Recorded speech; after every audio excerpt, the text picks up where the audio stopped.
Hello, my name is Hermann Henriksen, and I will be talking about the leading in video article for EDS 206.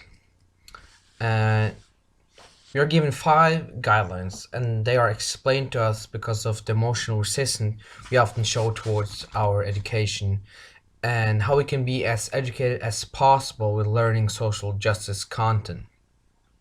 And the goal of social justice education is to make us able to see the structure of inequalities, so we are prepared to change them. It challenges us to be more humble and to come out of the comfort zone. And the author wants us not only to become better students, but for the members of the dominant group to get rid of the superficial understanding of the mainstream society. The author's key argument is how we must first understand that we are not as open minded as we think we are to be able to develop the given guidelines. The first time the author mentioned this is early in the article, which was very crucial for me. And since it was mentioned so early, I was constantly thinking of myself as what kind of person I was towards myself and others. And that's how I knew that this was his key argument, because that argument made me change my view on this whole article and started walking up from my comfortable bubble. And reading through this article, I feel the author reminds us very much to be open and have introspection. And I actually have one question to one of the guidelines, and that's guideline 5. The author claims that positionality is the concept that our perspectives are based on our positions within society. From my own experience being a part of multicultural society, I have some questions to that claim. I'm aware of my background and I have more privilege being a white male, but I feel my perspectives does not lie with the dominant group. I'm also not claiming that I have the same perspective as the subordinate group or in a standard experience, but I feel my perspective is in a bowl full of mixture based on my experience growing up in a diverse city. I have African friends, I have friends that are Muslims, and I have friends that are being Asians. Like my point is that I'm having friends from different parts of the world with different cultural background, and I understand I'm having judgmental thoughts, being biased, and I'm not disclaiming uh, the being the part of the dominant group, but my question is that being a white male, feeling that I'm not just a part of the dominant group, but I'm also feel like I'm a part of the society, a diverse society, uh, with my friends both being of the dominant group and subordinate group. And does that itself prove me as ignorant to the subordinate group? I know I can't fully understand the experience and being the minority in a country and society, but although I feel different than being just a dominant group, this article makes me rethink that definition of who I am. Am I just another white male who has to accept that I would be stranded in the dominant group?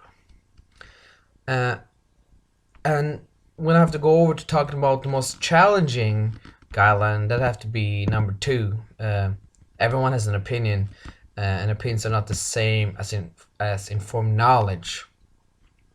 I'm a person that believes in sharing opinions, and I know there needs to be a difference between facts and opinions. But when you don't have facts, sometimes opinions are the only thing you have. Opinions are are sorry uh, are important in learning, and they say that in the article they say that it's negative and not more than positive. So I'm going to quote something here from the text. When our comprehension is low and critical thinking skills underdeveloped, expressing our opinions is the easiest response. And that quote proves my claim that opinions are more looked down upon in this article, which means that it leans away from my experience and, ironically, my opinion. As mentioned earlier, opinions are important when we are unfamiliar with the facts, but it also is important to not be stuck with your opinion, and you have to be open with your opinions. And anticipate a challenge in the future with this guideline because I want to be a teacher And if I'm afraid that if opinions are not allowed, I think that my students will be too scared to participate, and it would just everything would just be it would be a quiet room. No one will like really show engagement and like say something because we have to know the facts, and that's I kind of feel like that's how they put it. So I feel like opinions can be able is a part of creating a good teaching environment and making people engage more. And the two potential strategies for meeting the guideline during the semester would be something like critical no I'm sorry intellectual humility. And I tried to do my best to acknowledge to analyze these guidelines, and I just remind myself that I realize that intellectual humility that I have forgot to do to be showing intellectual humility, and I feel that's a good element that I sadly forgot. I maybe forgot because I thought I always was an open-minded student, but critical humility would be my first strategy, uh, and I think it benefits yourself to develop your knowledge.